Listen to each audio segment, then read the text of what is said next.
श्री राधे राधे साथियों, श्री राम राम। एक बार फिर से आपके सामने आपको कुछ बताने आया हूँ। आप में से जो बड़े लोग हैं वो जानते होंगे, जो आज की जनरेशन है, जो बच्चे हैं, उनको शायद ना पता हो।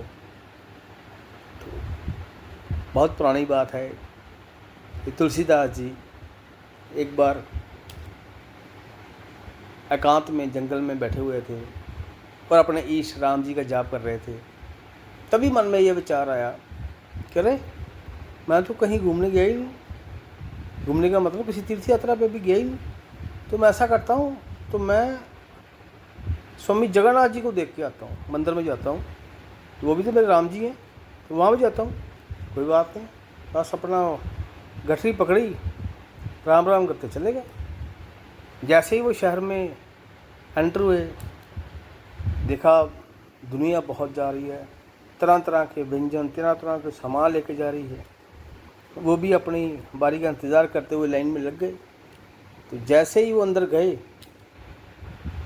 दर्शन करने, तो सामने उनका जो रूप देखा तो उनका मन टूट गया, परेशान हो गए। कहते हैं ये क्या, मेरे राम जी तो, उनके हाथ में तो तलवार थी, उनके हाथ में तो आशीर्वाद की मुद्रा थी, साथ में सीता मैया थी, साथ में लक्ष्मण महाराज थे, साथ में मेरे हनुमान जी थे। ये कौन है? इनका बिगड़ा सा चेहरा ही नजर आता है, वो भी लकड़ी का। उनका मन टूट गया, वो वहीं पे अपना दिल पकड़ के बैठ गए और रोने लग पड़े कि प्रभु ये आपने क्या किया? मुझे कहाँ से बुलाया? मैं अच्छा भला बैठा था और मुझे कहाँ पे बुलाया? आप मेरे राम हो ही नहीं। करते करते वो जंगल में चले गए, बैठे रहे भूखे प्यासे। तो संध्या काल का समय था, एक बालक आया उनके पास, तुलसीदास जी राम राम, तुलसीदास जी राम राम। तुलसीदास ने देखा एक बड़ा सुंदर, बहुत ही सलोना युवक, बच्चा 14 वर्षीय बालक सामने उनके आया। कहता, तुलसीदास जी, ये जगन्नाथ जी ने, मेरे महाराज ने, मेरे भगवान ने आपके लिए प्रसाद भेजा है, कृपया ग्रहण करें। आप सुबह से भूखे हैं, अब रात से भूखे हैं, कुछ खाया नहीं। वो कहते कैसे खाऊं बेटा, मेरा मन ही टूट गया, मेरे राम जी तो मुझे मिले ही नहीं। कहने का मतलब कि जब ये भक्ति की भावना होती है तो बंदा क्या क्या नहीं अपने मन में ज्यूम कर लेता है। कहता ये तो मेरे राम हो ही नहीं, तो वैसे भी मैं कैसे खाऊं? मैंने तो अपने राम जी को भी भोग ही नहीं लगाया, मैं कैसे खाऊं?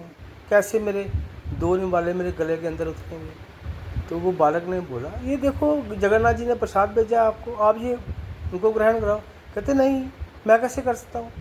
जगन्नाथ जी का प्रसाद वो मैं राम जी को कैसे चढ़ा सकता हूँ? बोला, वो युवक बोला, ये प्रभु तुलसीदास जी, आपको याद है आपने सुंदरकांड का भी पाठ लिखा था, आपने हनुमान चालीसा का भी लिखा, आपने रामचरितमानस का भी लिखा। तो जैसे ही रामचरित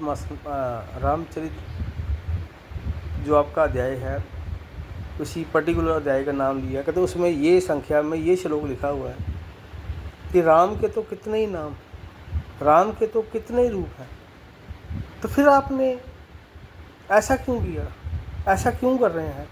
जब प्रभु राम के आपके इतने रूप हो सकते हैं, कलयुग में, सतयुग में, किसी भी युग में, तो क्या प्रभु जगन्नाथ जी आपके राम नहीं हो सकते?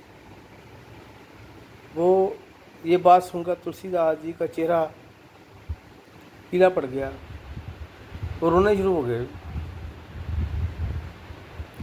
बालक को अपने गले से लगाया, तो बिल्कुल ठीक है। तो उससे बालक ने बोला, जब सुबह आओगे ना दर्शन करने, तो आपको अपने राम ही मिलेंगे वहाँ, अभी ये भोग लगाओ। दुनिया तरसती है उनका भोग प्राप्त करने में। दुनिया सैकड़ों किलोमीटर से, कई हज़ारों किलोमीटर से उनका प्रसाद ग्रहण करने के लिए कितना ही सफ़र, कितनी तकलीफ़ें ग्रहण करते हैं भाई। और तुलसीदास की किस्मत देखिए, प्रभु ने सामने से प्रसाद भेजा खाने के लिए, तो वो मना कर रहे थे। स्वामी जी को अपनी गलती का एहसास हुआ, उन्होंने वो भोग लगाया, खाया, और उसके बाद कब नींद के गोश में चले गए पता ही नहीं चला। सुबह उठे, नहाने धोने के बाद सबसे पहले प्रभु जगन्नाथ जी के मंदिर में गए। जैसे पट खुले, स्वामी ज्योति जो आपके तुलसीदास जी, उनको कुछ पता नहीं उनके साथ कौन है, कौन वेट कर रहा है, कौन जा रहा है आ रहा है, वो सीधे फटाफट अंदर चले गए। जैसे ही अंदर गए तो सामने देखा उसी रूप में, क्षत्रिय के रूप में राम जी, और साथ में सीता मैया, साथ में लक्ष्मण प्रभु, और साथ में हनुमान जी बैठे हुए उनकी उपासना कर रहे हैं। वो देखकर उनका मन खुश हो गया। उन्होंने सबके चरणों में अपनी हाजिरी लगाई, प्रणाम किया और बोला, हे प्रभु, ये तेरी लीला है, ये कैसी लीला है, किसी को तुम कुछ नज़र आते हो, वृंदावन में वृंदावन बिहारी में के रूप में नज़र आते हो, विट्ठल में विट्ठल नाम पे आप, पंडरीपुर में विट्ठल के नाम से आप अलग ही रूप बनाया होता है आपने, जगन्नाथ में आपने अलग रूप बनाया होता है, हर जगह आपका अलग अलग रूप है। आप में और राम और श्याम में तो कोई फ़र्क ही नहीं। अब तो राम ही मेरे सामने है। तो राम जी ने, माता सीता ने उनको आशीर्वाद दिया, लक्ष्मण जी ने आशीर्वाद दिया, हनुमान जी ने आशीर्वाद दिया। तो वो इतने तृप्त भावना से वहाँ भी उन्होंने प्रसाद भी ग्रहण किया। वो वापस आए, उनकी आंखें खुल गई थी कि राम और श्याम में क्या फ़र्क है, यही तो मेरे राम हैं और यही मेरे श्याम। राधे राधे मित्रों, राधे राधे। आज मन भर आया सुन के, मैंने भी पढ़ा कहीं पे, मैंने सोचा सबसे पहले आपसे शेयर करता हूँ। राधे राधे।